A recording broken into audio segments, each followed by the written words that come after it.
Vendredi 10 février 2017, il est midi. Voici le grand journal. À la une, polémique au lendemain de l'adoption par l'Assemblée nationale d'une loi qui met en place un ordre des experts du Sénégal. Eh bien, les experts comptables se démarquent. Nous avons déjà un ordre des experts comptables, déclarent-ils. Ils dénoncent en même temps cette confusion installée selon leurs propres termes. Nouvelle coupure sur le réseau de distribution d'eau dans Dakar et sa banlieue demain samedi. Explication de la Sénégalaise des eaux dans cette édition. Et puis dans l'attente des 3 machines de radiothérapie commandées par le gouvernement, avec cette question, faut-il installer toutes les 3 machines à Dakar comme l'envisage le ministère de la Santé? Notre dossier sur le sujet à suivre. Le grand journal, l'actualité internationale, les titres, Sornona Tambaï. Bonjour Babacar Fall. En Côte d'Ivoire, les forces spéciales se confondent en excuses après leur mutinerie. Ces soldats n'ont rien pu tirer des négociations avec la hiérarchie militaire. Au Mali, les attaques contre les soldats et les assassinats de plus en plus fréquents dans le centre du pays.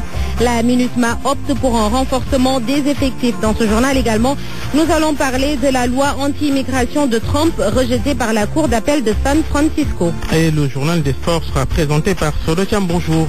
Bonjour Babacar. Week-end de compétitions africaines pour le Sénégal. D'abord la Ligue des champions des clubs africains avec l'US Gorée qui accueille le Orea AC. Vous entendrez à ce propos la réaction de Amara Traoré, ancien entraîneur du club guinéen, ainsi la réaction de As Malik Ndoye, le capitaine de l'AS Douane, qui encourage et avertit ses homologues de l'US Gorée. Et le dimanche, NGB entre en lice pour les tours préliminaires de la Coupe CAF. NGB a fait face à l'APGS Famfou. Le moral est au beau fixe pour les Galactiques. Et puis lutte face à face de Lac 2 et Modulo aujourd'hui, aussi Guigui Boignan 2. D'un point de vue aujourd'hui, le débat va porter sur les mesures du gouvernement pour freiner les accidents de la route.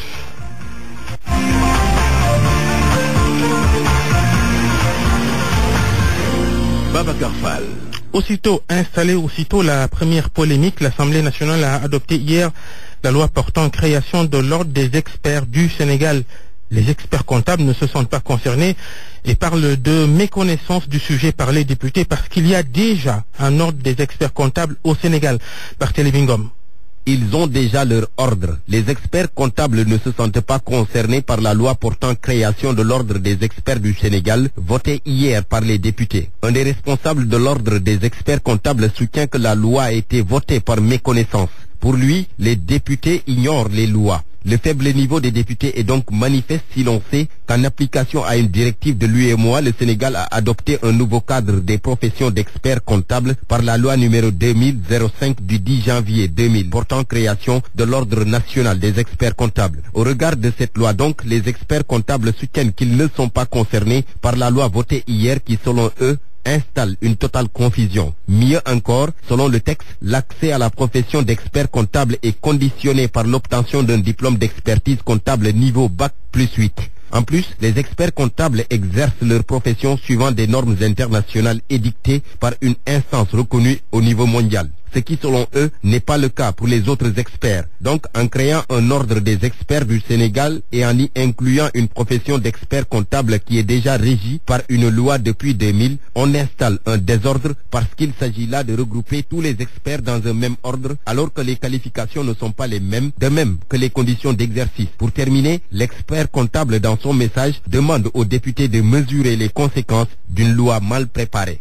Barthélémy Ngom, midi 4, la suite. RFM au moins, on a des informations sûres et utiles. RFM, la radio de toute l'actualité. Vers des heures difficiles pour les habitants de plusieurs quartiers de la région de Dakar, robinet fermé. Cela va durer au moins toute la journée de demain, samedi. C'est parce que la Sénégalaise des eaux va fermer ses unités de production de Nguitch et Mekhe.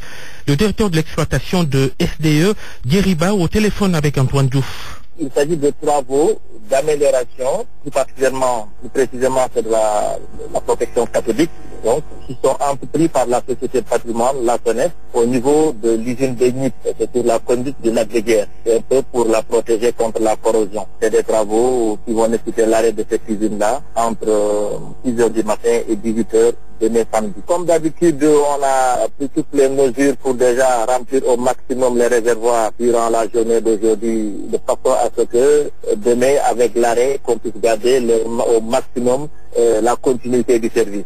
En plus de cela, les camions citernes vont encore être déployés dans tout le réseau, dans toutes les parties du moins les plus affectées. Et enfin, nous procéderons à des alimentations tournantes sur le réseau pour faire en sorte que les zones qui sont habituellement très favorisées, qu'on puisse les mettre un peu sous restriction au profit des zones qui sont les moins favorisées. C'est au mois de juin, ou plutôt qu'elles vont arriver, les 3 machines de radiothérapie que le gouvernement a commandées après la panne de l'unique appareil qui existait au Sénégal pour tous les malades de cancer. Mais pour les 3 nouvelles machines attendues, le ministère de la Santé annonce qu'elles seront toutes installées à Dakar. Et pourquoi ne pas les implanter dans 3 régions différentes pour éviter les longs déplacements pour les personnes atteintes de cancer? C'est notre dossier santé à Wambaï. Dans 6 mois, Dakar aura 3 nouvelles machines de radiothérapie selon les autorités du ministère de la Santé. 2 pour l'hôpital Dalal Jamm de Guédiawaye et la 3e pour le centre anti-cancer de l'hôpital Aristide de Le Dantec. La région de Dakar, à elle seule, donc, va bénéficier de cet équipement de pointe au détriment des autres régions du Sénégal dans la prise en charge des cancers. Maître Massokhna Kane, président de SOS Consommateurs, estime que les autres parties du pays doivent être servies au même titre que la capitale. Pas seulement Dakar qui est le Sénégal, et comme il y a des malades partout, je pense que le problème, c'est la politique de prise en charge des malades du cancer. Mais comme on le dit, le traitement du cancer, c'est pas seulement la radiothérapie. Il y a la chimiothérapie, il y a la chirurgie. Donc c'est toute la politique de prise en charge. C'est des malades qui souffrent et c'est des malades qui sont souvent indigents. Donc il faudrait que l'État élabore une politique cohérente et qui couvre tout le territoire du Sénégal. Une planification globale de lutte contre les cancers prévoit une décentralisation des soins selon Dr Fatma Gonoun, présidente de la Ligue sénégalaise contre le cancer, LISCA. Mais avant de parler des autres régions, il faut d'abord régler le problème de déficit en ressources humaines, précise-t-elle. En ce moment, il n'y a que 2 radiothérapeutes au Sénégal. Il faudrait déjà, moi je pense qu'il faut privilégier la formation, permettre à des jeunes médecins de se former en radiothérapie pour pouvoir répartir des appareils dans le pays. Construire une maison de vie qui puisse accueillir les malades des autres parties du pays, une solution en attendant la décentralisation. En attendant qu'on puisse avoir d'autres médecins radiothérapeutes, moi je pense qu'il est important de construire une maison de vie à Dakar pour que tous les malades qui vont bénéficier de ces séances de radiothérapie puissent y vivre le temps de leur traitement. D'ici la mise en œuvre du plan national de lutte contre les cancers au Sénégal, Dakar reste le seul site vers où se dirigent tous les malades du pays. La vie des jeunes filles dans la région de Louga, 4% subissent des mutilations génitales, 2 à 3 cas de mariage précoce enregistrés chaque mois, cela malgré les efforts de sensibilisation. Mais les militants anti-mariage précoce et anti-excision ne baissent pas les bras. Là d'ailleurs, ils sont en train de sillonner la région pour ça. Abdoulaye Sambou. Les mutilations génitales féminines et les mariages précoces persistent dans la société sénégalaise. Dans la région de Louga, malgré les efforts consentis par les programmes de sensibilisation et les injonctions des autorités religieuses sur les mutilations génitales féminines, ces pratiques demeurent avec un taux de 4% selon les statistiques nationales. Toutefois, les mariages précoces sont toujours un véritable fléau à Louga. Madame Nias Aram Koumbafal, chef du service régional du développement social et communautaire. Les mariages précoces sont une réalité parce qu'il nous arrive presque chaque mois d'avoir 2 à 3 cas vraiment de mariage d'enfants, des filles qu'on retire de l'école, les donner en mariage. À chaque fois qu'on est saisi avec l'appui de l'AMO et du tribunal, on parvient vraiment à dissuader le plus souvent les femmes à renoncer vraiment à ce mariage. Pour éradiquer ces fléaux, 30 jeunes appartenant au réseau des jeunes pour la promotion à l'abandon des mutilations génitales féminines et les mariages précoces ont été capacités pour mener une sensibilisation auprès de la population et des élus locaux. Madame Pendassi la rencontre sur les conséquences de ces pratiques chez les enfants. Au niveau de la santé, les filles mutilées parfois rencontrent des problèmes. Par exemple, il y a des fissures, des hémorragies, mais aussi il y a des complications durant la grossesse, mais aussi durant l'accouchement. Si on parle des mariages d'enfants, il y a aussi des conséquences parce que ça bloque le cursus scolaire de l'enfant. Parfois, ça pousse même les filles à abandonner l'école. Une caravane va sillonner le tour de la ville pour rencontrer des populations dans les lieux publics pour mieux les sensibiliser sur l'abandon de ces pratiques. Abdoulaye Sambou Louga, Radio Futur Média. RFM, fréquence en modulation, 94.0, la radio en puissance. Babacar Fall. À Saint-Louis, on est dans l'attente des plus de 250 pirogues de pêcheurs arraisonnés en Mauritanie qui ont été certes remises à leurs propriétaires mais n'ont pas encore autorisation pour le moment de quitter le territoire mauritanien. L'attente est longue, alors il y en a qui réussissent à passer entre les mailles du filet pour rentrer au Sénégal. Mohamed Nabissila, notre correspondant à Saint-Louis. La situation des pêcheurs sénégalais en attente d'autorisation de quitter le territoire mauritanien est bien suivie au quai de pêche de Diamalaye, dont le président Ousmane Sen appelle les opérateurs professionnels de la Mauritanie qui étaient venus chercher les guet-ndariens à s'investir pour les aider et les encadrer.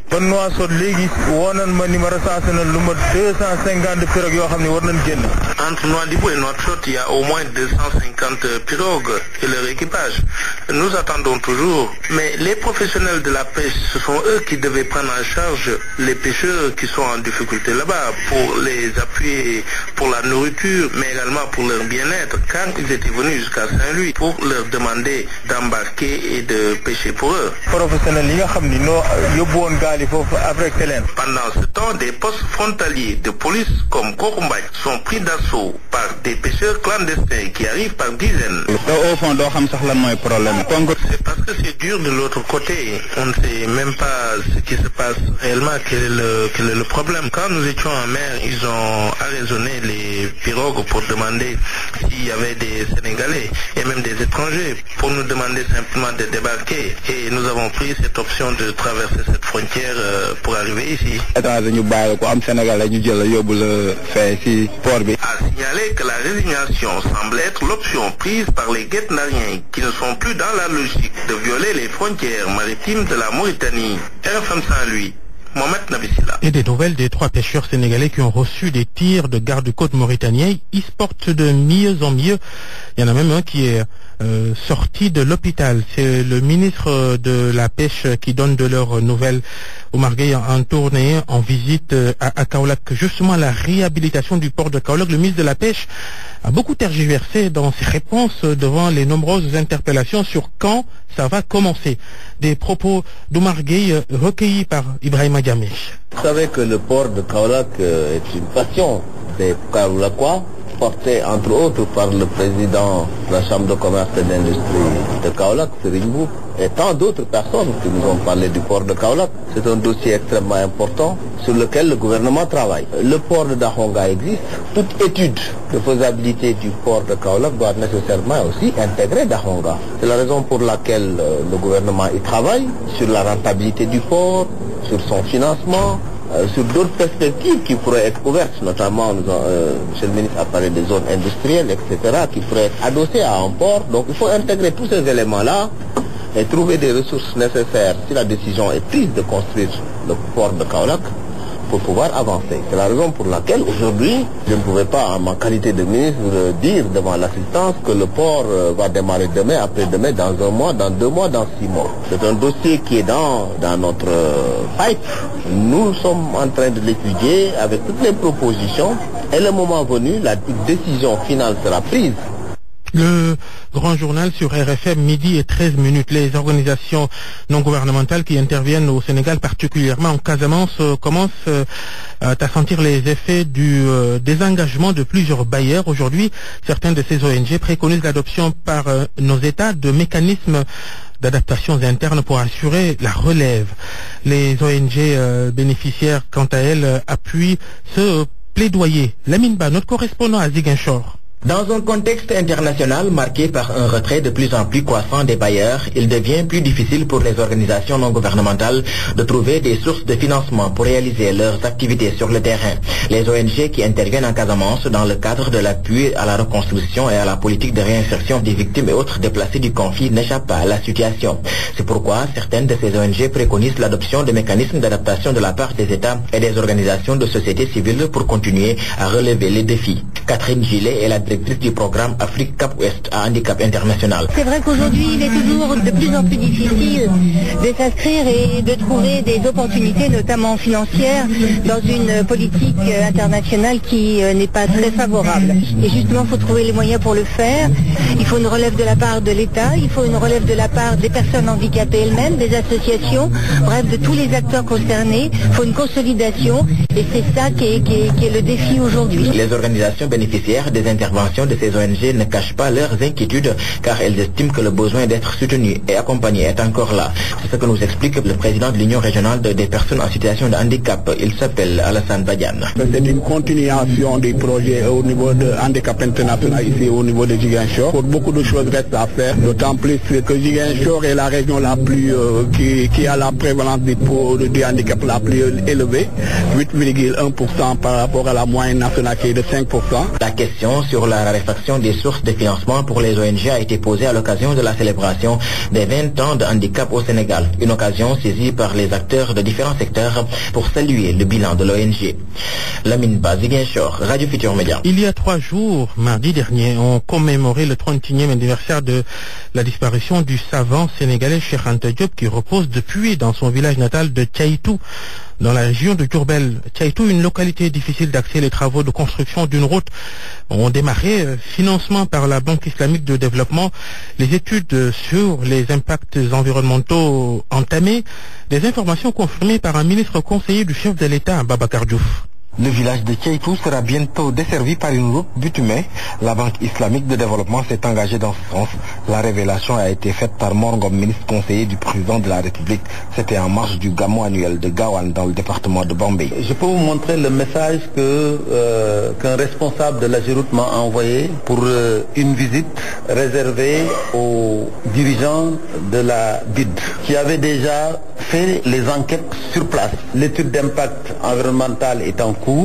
La BID va revenir pour rencontrer l'ensemble des concernés sur aussi bien Fissel Ndangalma, mais aussi pour Bambey, Gawane, Gap Tchaïtou. Cela veut dire quoi? Cela veut dire que c'est des axes qui seront à coup sûr bitumés d'ici 2019. Sur l'autoroute Ila Touba, le pont qui permettra la traversée est déjà en construction. De Bambey à Gawane, le bijou, c'est l'autoroute Ila Touba. Et tout le monde, en tout cas, nous avons vu le pont qui est en train d'être édifié pour enjamber l'autoroute. Cela veut dire quoi? Que cette route-là est déjà prévue en perspective par rapport aux constructions et aux réalisations du chef de l'État. Les mêmes engagements ont été faits sur la route Bambey-Baba-Garage-Méré, dont le financement serait déjà acquis.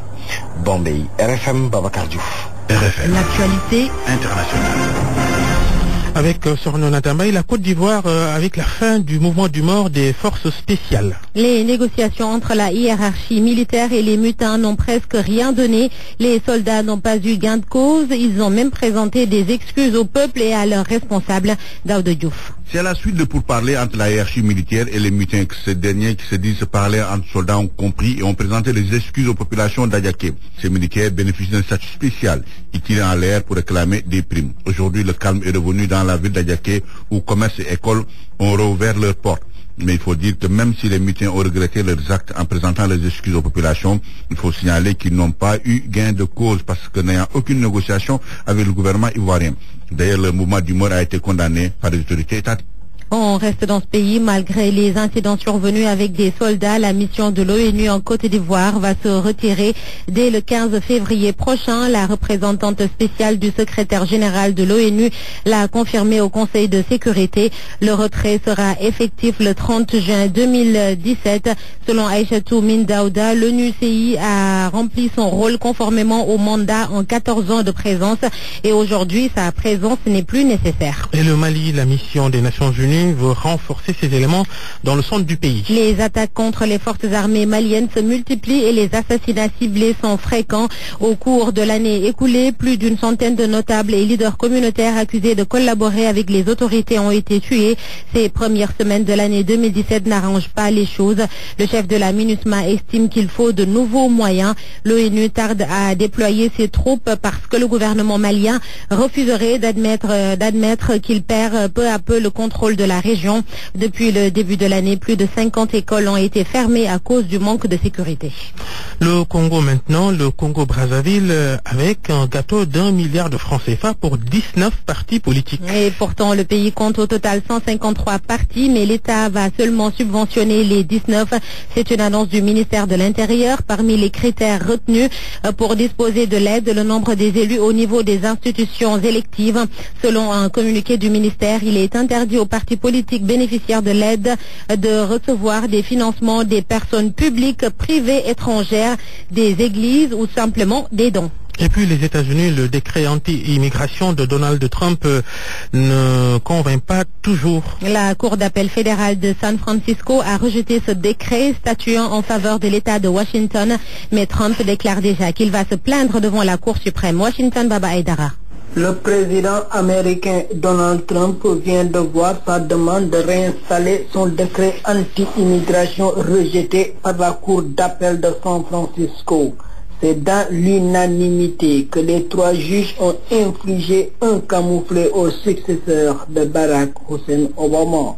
Pour ces juges, le gouvernement n'a pas pu démontrer que le maintien de la suspension du décret se traduirait par de graves atteintes à la sécurité de l'Amérique. Trump, qui ne compte pas baisser les bras, donne rendez-vous à qui veut l'entendre à la Cour suprême. Pour le moment, le nouveau locataire de la Maison-Blanche semble subir la rigueur d'une démocratie où la liberté de la justice est loin d'être un discours de politicien.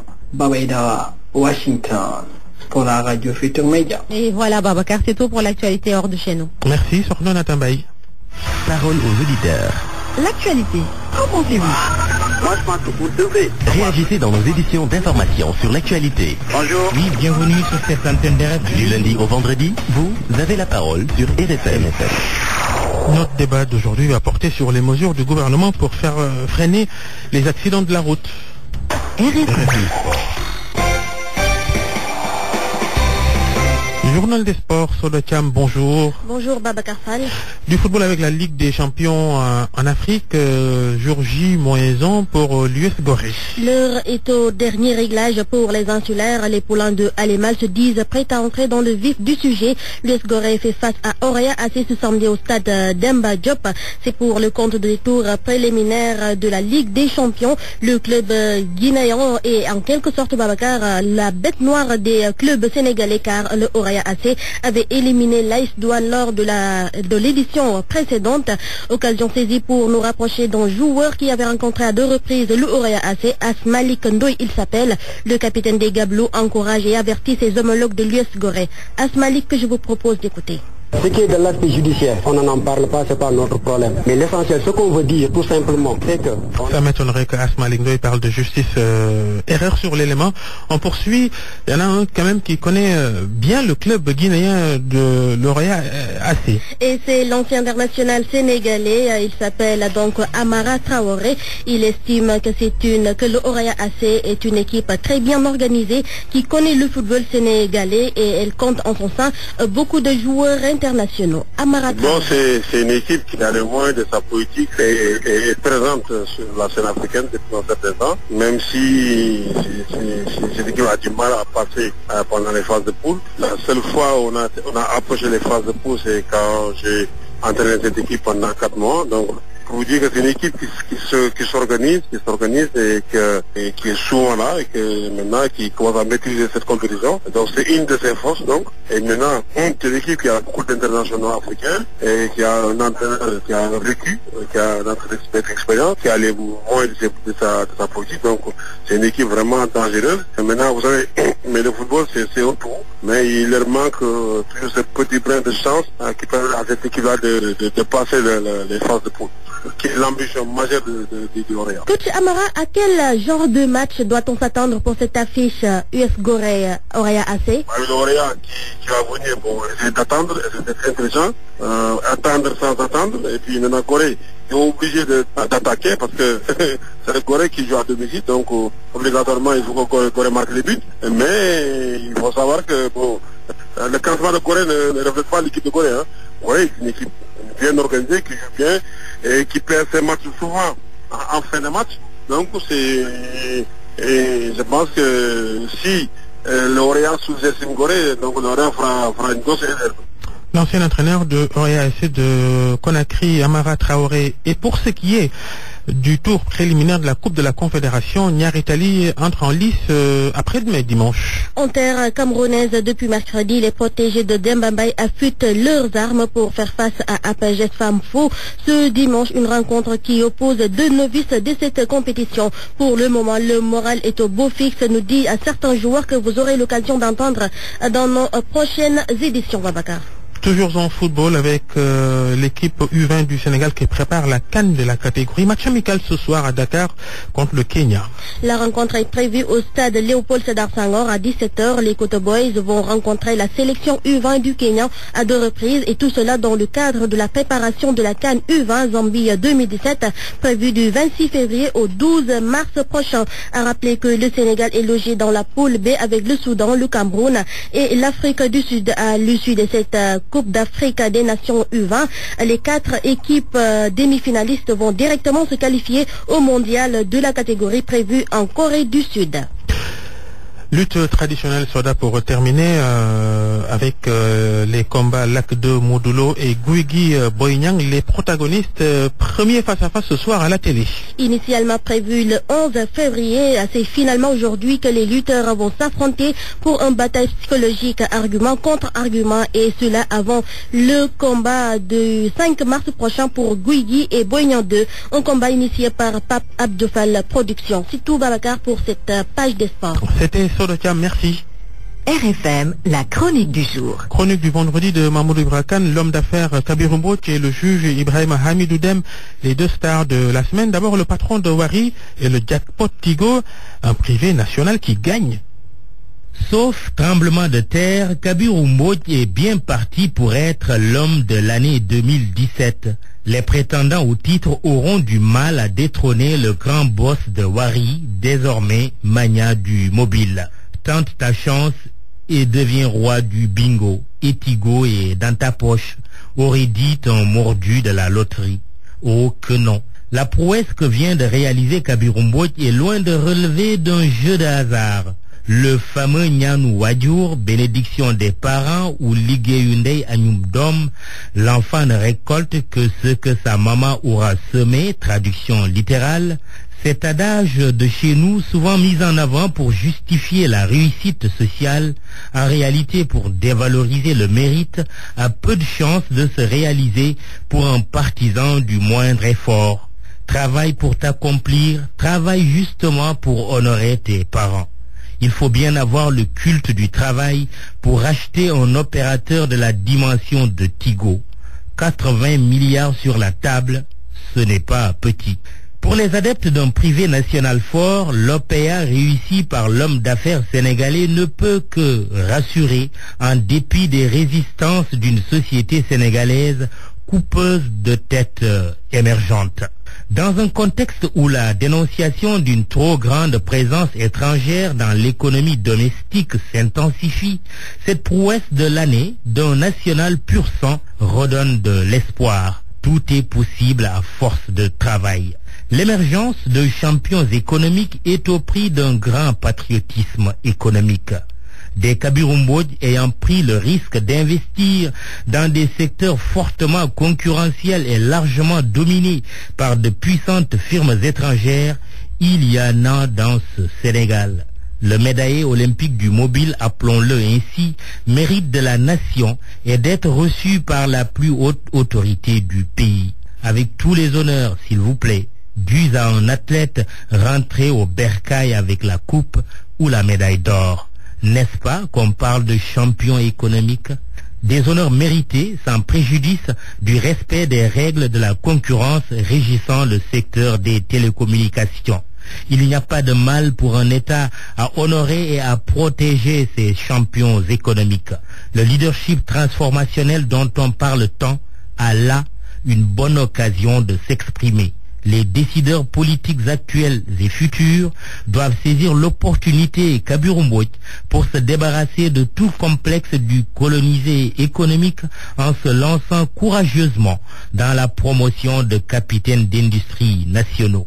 fraîchement élu à la présidence des États-Unis d'Amérique, un certain Black nommé Barack Obama avait déclaré ceci: si jamais quelqu'un doute encore que l'Amérique est un endroit où tout est possible, la réponse lui est donnée ce soir. Un rafraîchissement de mémoire important, même si nous n'avons pas besoin de traverser toute l'Atlantique pour accomplir nos rêves et ceux de nos fondateurs. Le Sénégal n'émergera et n'émergera dans le registre des pays qui pèsent qu'en retrouvant confiance. Le Conseil supérieur de la magistrature fait les choux gras de la presse ce matin. Sidiki Kaba, le ministre de la Justice, sur la question rappelle dans l'Observateur que les magistrats sont tenus dès leur prestation de serment par le principe de l'obligation de réserve encadrée par les dispositions des articles 9, 11 et 14. Ceci dit, il précise: si un magistrat viole les règles qui régissent sa profession, il est passible d'une comparution devant le tribunal des pairs, ce qui fait dire à la tribune que Sidiki Kaba livre le juge d'Em. C'est à ses pairs de le sanctionner. Dans Enquête, Sidiki Kaba étale sa colère. Il faut éviter une justice spectacle, sensationnelle et émotionnelle. Devant les députés hier pour le vote du projet de loi portant création de l'Ordre national des experts du Sénégal, le ministre de la Justice, interpellé sur la question, n'a pas caché sa colère concernant la démarche de l'ex-substitut général à la cour d'appel de Dakar. En clair, notre Enquête, Sidiki est furieux. Furieux contre le magistrat Dem pour ses critiques acerbes contre le fonctionnement de la justice et particulièrement du Conseil supérieur de la magistrature dont il a démissionné. Et Sidiki se désole en ces termes: on a mis sur la place publique des débats qui n'auraient pas dû l'être. Il recommande aux magistrats dans l'As quotidien de respecter la tradition de la justice, non sans brandir le glaive de la loi. Le garde des Sceaux rappelle en effet que depuis Isaac Foster, Kéba Mbaye, Youssoupha Ndiaye entre autres, la justice sénégalaise a toujours été crédible, respectée et la plus performante aux yeux des Sénégalais, des Africains mais aussi du monde entier. Conclusion: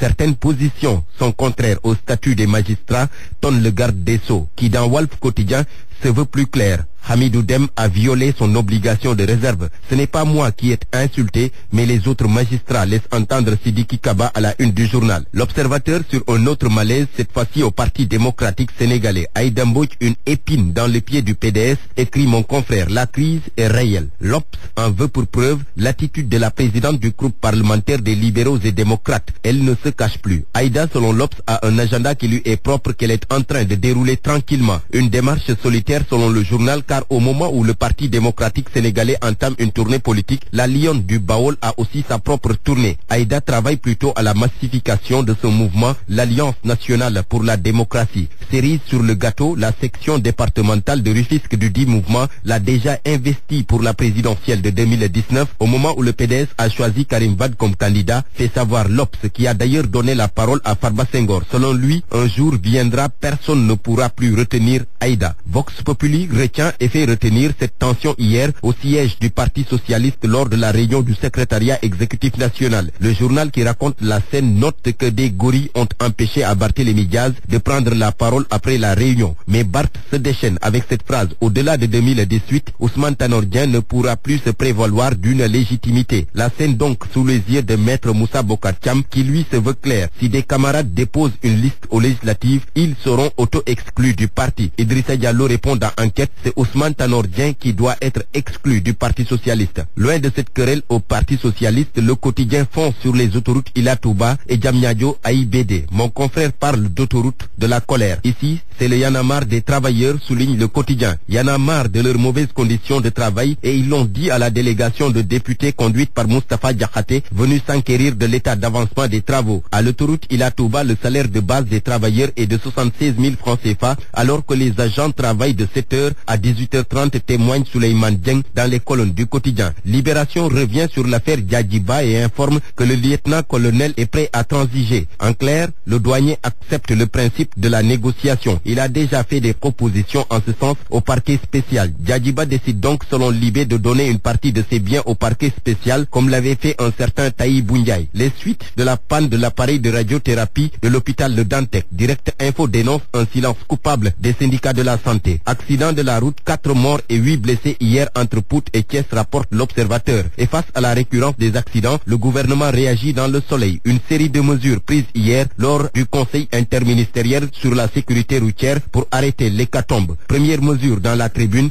tolérance zéro. Deuxième mesure dans le quotidien, les permis à point. Sur ce dernier point d'ailleurs, Seydou Gueye, le porte-parole du gouvernement, déclare dans les colonnes du Soleil que les permis à point qui vont s'appliquer à tous les Sénégalais sans exception seront instaurés dans les plus brefs délais. Ils ne concernent pas seulement les chauffeurs professionnels, mais plutôt tous les conducteurs de véhicules, conclut Seydou Gueye. Rewmi Quotidien revient sur cette affaire de corruption à l'IDESAF. Papa Massata Diack, accusé, dit tout. C'est un complot, une cabale montée contre ma personne. Mais, précise-t-il à mon confrère, il attend de pied ferme la justice française. Dans Vox Populi, il déclare, avec Lamine Diack, nous n'avons fait aucune erreur. Élimination des Lions à la CAN, pénalty raté de Sadio Mané, les prolongations se jouent dans les Échos. Le journal fait part de représailles. Des hooligans ont attaqué la maison de l'attaquant sénégalais. Ils ont caillassé la voiture que Sadio Mané avait achetée à son oncle il y a juste une dizaine de jours à 35 millions de francs CFA. La voiture de l'oncle de Sadio Mané caillassée, des énergumènes ont attaqué le domicile de Sadio à Kermassar, Renchéri. Stade Quotidien. Bonne lecture. C'était la revue de presse de Barthélémy Ngom, midi et 38 minutes. Point de vue. Regard croisé sur l'actualité du jour. 24 heures après la tenue d'un conseil interministériel sur la sécurité routière, nous allons parler de ces mesures annoncées par le gouvernement pour stopper le chiffre effréné d'accidents de la route et ses nombreuses victimes. Pour en parler, nous sommes avec Cheikh Omar Gueye, directeur des transports terrestres au ministère du même nom. Ibrahim Ondongo aussi, il est expert en transport routier. Bonjour messieurs. Bonjour.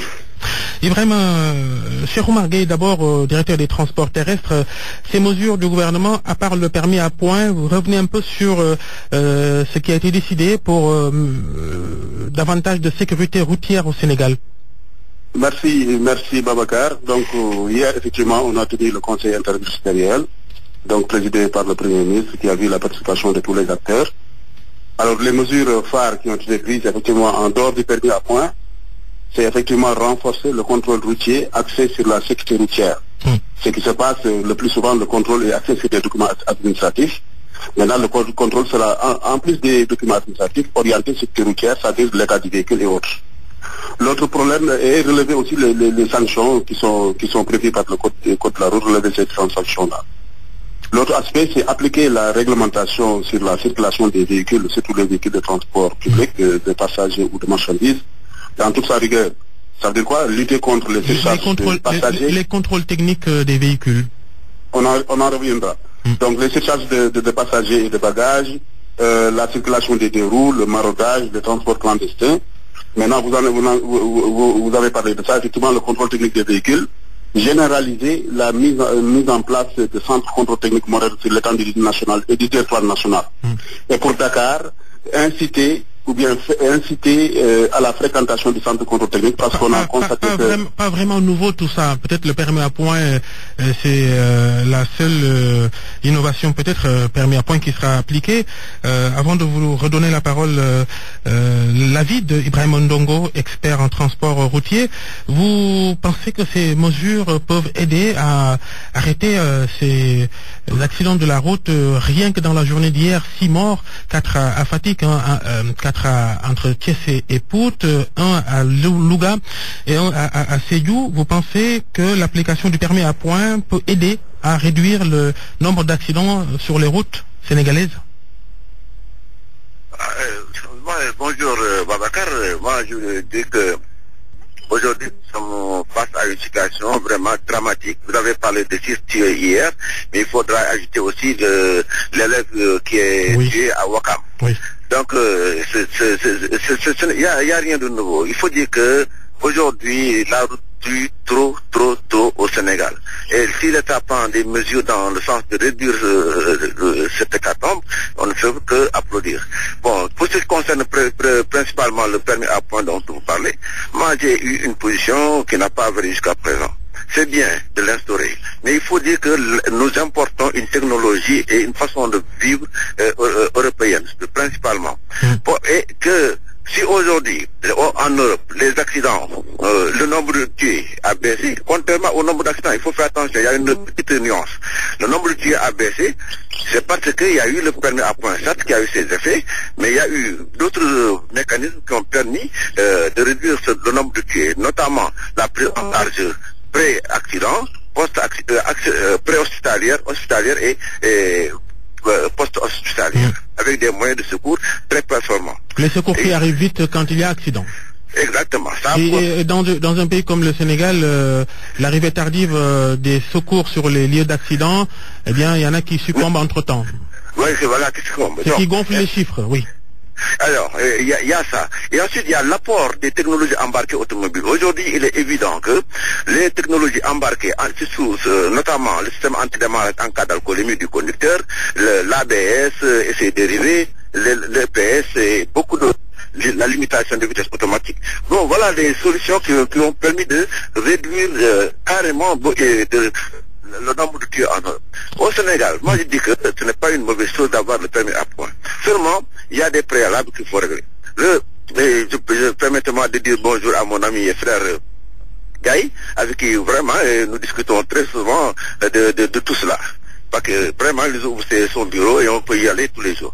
Ce qui est sûr certain, c'est que aujourd'hui au Sénégal, si chaque conducteur, parce que le permis à point sanctionne des infractions qui sont déjà commises, c'est-à-dire que c'est une sanction post-action. Alors, si la personne peut déménager quand elle veut, aller de Guédiawaye à Saint-Louis ou bien à Kédougou, quand on amène la contravention, où est-ce qu'on va la déloger? Alors laissez-moi poser la question à Cheikh Omar Gueye, directeur des transports terrestres. Le permis à point, mesure qui sera peut-être insuffisante si on écoute l'expert en transport routier, Ibrahim Ndongo. Babacar, tout à l'heure, j'ai commencé à évoquer les mesures qui sont en tout cas issues du Conseil interministériel. C'est des mesures qui s'imbriquent, il faut le dire. C'est pas des mesures prises individuellement. Par exemple, le permis à point va s'accompagner effectivement de l'application stricte de la loi. On ne peut pas parler de permis à point sans pour autant effectivement renforcer le dispositif de contrôle. Ça, c'est un. Le deuxième aspect, le contrôle technique, on ne peut pas parler de permis à point sans que effectivement le parc ne soit au point, sans qu'il n'y ait pas de visibilité sur effectivement l'immatriculation des véhicules, l'adresse des véhicules, et toutes ces technologies-là ont été intégrées dans le projet permis à point. Si aujourd'hui on parle de tolérance zéro, l'application de la loi, je pense que ça peut aider fortement effectivement à éradiquer ce phénomène-là. Donc le permis à point n'est pas une fin en soi, ça il faut le dire, mais c'est un dispositif qui permet, qui a deux vocations. D'abord une vocation préventive, éducative, mais aussi une vocation répressive. Donc c'est les deux là qu'on va allier pour arriver effectivement à évoquer quelque chose de très important qu'on n'a pas entendu dans cette réunion interministérielle sur la sécurité routière, c'est-à-dire la disponibilité des secours en cas d'accident.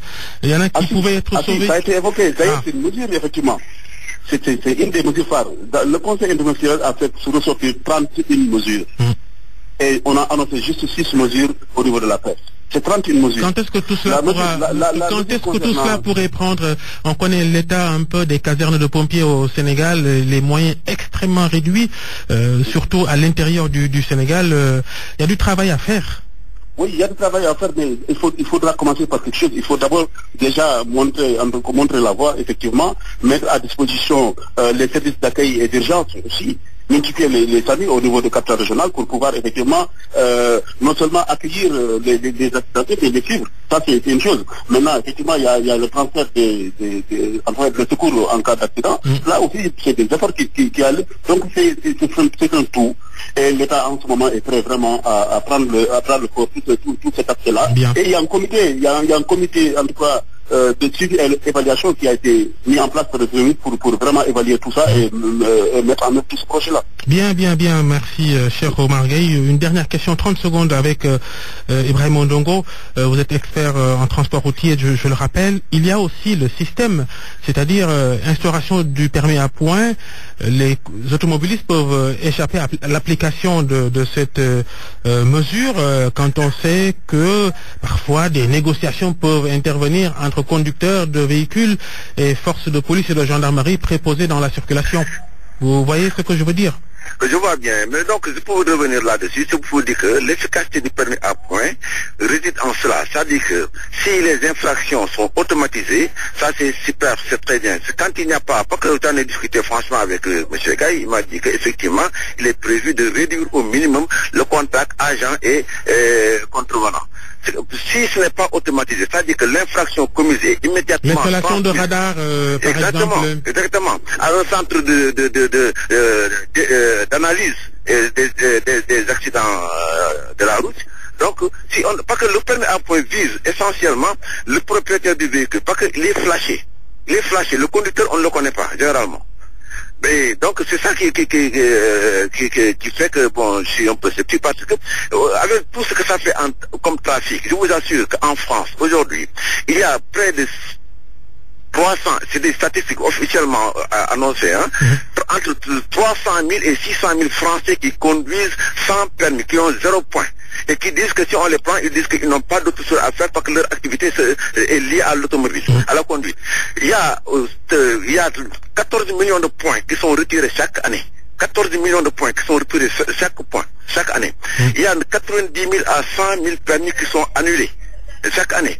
Mais oui, donc le trafic de points aujourd'hui fait un marché extraordinaire à travers la vente de points. Vous dites des choses intéressantes, mais nous sommes rattrapés par le temps. Donc on vous retrouve à 13h, aux environs de 13h30 dans le grand journal en Wolof de Sornongo Nengom. Merci Ibrahim Ondongo et Choromar Gaye.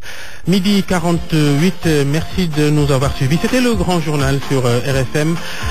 Vincent était à la technique réalisation. Antoine Diouf. On enchaîne tout de suite Jalgati Khibar.